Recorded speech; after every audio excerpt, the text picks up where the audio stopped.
This is a consequential week in Washington for the president, for his party, for the markets, and also for the country. We know that right now in that building behind me, the House of Representatives have begun debate on President Biden's Build Back Better Act.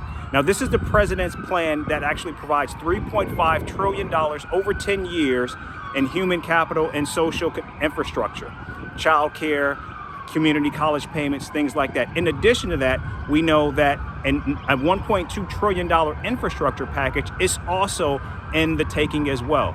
But as all of this is playing out, there's the issue of the debt ceiling and also keeping the government funded.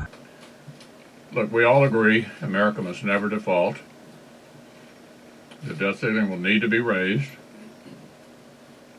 We have a Democratic president, Democratic House, and Democratic Senate.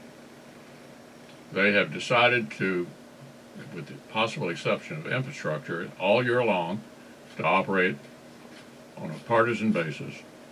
A $1.9 trillion bill earlier this year that all of us opposed for darn good reason. So my advice to this Democratic government, the President, the House, and the Senate, don't play Russian roulette with our economy. Step up and raise the debt ceiling to cover all that you've been engaged in all year long. Republicans say they will not do their part to avoid this needless calamity. So be it. But they need to stop playing Russian roulette with the U.S. economy.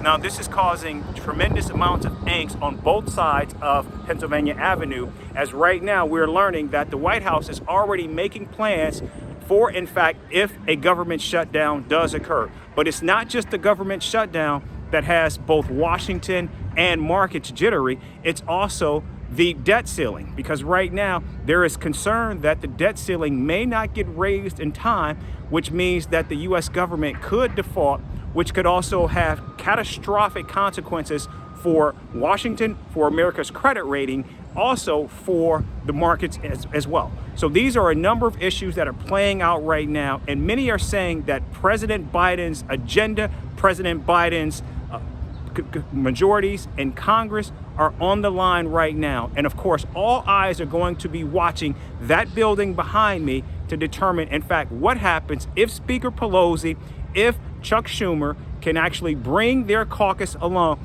to get the president's agenda through and live to fight another day. I'm Eric Ham for Mace News in Washington, D.C.